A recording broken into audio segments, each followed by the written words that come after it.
মাত্র ৩টি সমীকরণ মিলাতে পারলেই এশিয়া কাপ জিতবে বাংলাদেশ, যার জন্য গুনে গুনে ৩ জায়গায় বাজিমাত করতে হবে টাইগারদের।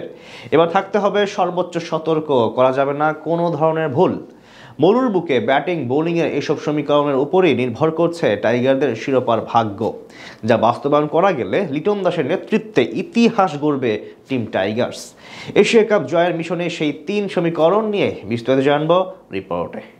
সেপ্টেম্বরেই পর্দা উঠছে বহুল আকাঙ্ক্ষিত এশিয়া কাপের, যেখানে প্রথমবারের মতো ইতিহাস গড়ার সুযোগ টাইগারদের সামনে। এখন পর্যন্ত এশিয়ান ক্রিকেটের শ্রেষ্ঠত্বের লড়াইয়ে কখনোই চ্যাম্পিয়নের শিরোপা জিততে পারেনি টিম টাইগার্স। তবে আশার বিষয় হলো, এবার মাত্র ৩টি সমীকরণ মিলাতে পারলেই এশিয়ার শিরোপা জিততে পারবে বঙ্গপাড়ের প্রতিনিধিরা। সেই জন্যে দলের সেরা ১১ জন খেলোয়াড় নিয়ে মাঠে নামার পাশাপাশি ৩টি বিষয়ে সর্বোচ্চ সতর্কতা অবলম্বন করতে হবে টাইগারদের, যেখানে কোনো রকম ফাঁকফোকর কিংবা ভুল করা একেবারেই চলবে না। কারণ মাত্র এক ভুলেই শিরোপার স্বপ্ন ভঙ্গের পূর্ণ স্মৃতি আবারও চেপে ধরতে পারে গোটা দলকে। আবারও শিরোপা হারিয়ে হতাশায় নিমজ্জিত হতে পারে দেশের কোটি কোটি ক্রিকেট সমর্থক। তাই যে করেই হোক ৩ সমীকরণ মিলিয়ে এবার বাজিমাত করতে হবে লিটন দাসের দলকে। বাংলাদেশ দলের বিগত দিনের পরিসংখ্যান বলছে, বেশ কিছু ভুলের জন্য এখনো পর্যন্ত ক্রিকেটের বড় মঞ্চে কোনো শিরোপা জিততে পারেনি টিম টাইগার্স। তবে সাম্প্রতিক সময়ে বেশ কিছু জায়গায় উন্নতি করেছে টাইগার ক্রিকেটাররা, কিন্তু ৩টি জায়গায় দলের অবস্থা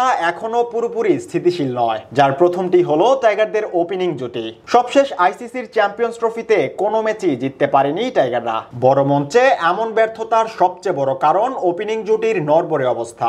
সবশেষ সিরিজগুলোতেও প্রথম থেকে তৃতীয় ওভারের মধ্যেই ভেঙে যেতে দেখা গেছে টাইগারদের ওপেনিং জুটি, যার জন্য শুরুতেই বড় রকমের ধাক্কা খেতে হয়। পরে সেই ধাক্কা সামলে বড় রানের টার্গেট দেয়া কিংবা ছোঁয়া একেবারেই অসম্ভব হয়ে পড়ে।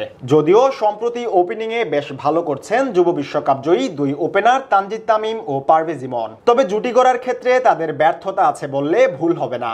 এশিয়া কাপ জিততে অন্তত পাওয়ার প্লে পর্যন্ত নির্বিঘ্নে পাড়ি দিতে হবে এই জুটিকে।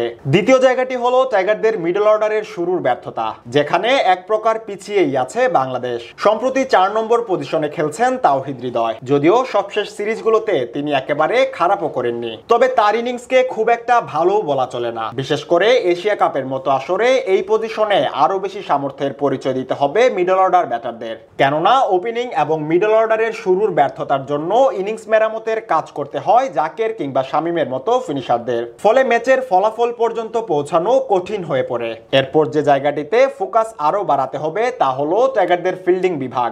গুরুত্বপূর্ণ আসরগুলোতে বরাবরই টাইগারদের ফিল্ডিং ব্যর্থতা নজরে আসে সবার। চাপের মুহূর্তে ক্যাচ ছেড়ে দেয়া কিংবা বিচক্ষণতার অভাবে রান আউট মিস করা, এমন সব ভুলের জেরে এর আগে বহুবার ম্যাচ থেকে ছিটকে গেছে টিম টাইগার্স। তাই এবার আর সেই ভুল করা চলবে না। দলের 11 জনকেই মাঠে থাকতে হবে সর্বোচ্চ সতর্ক। সব মিলিয়ে এই 3 জায়গায় নিজেদের প্রপার ক্রিকেট খেলতে পারলেই এবার এশিয়া কাপ জিতবে লিটন দাসের দল।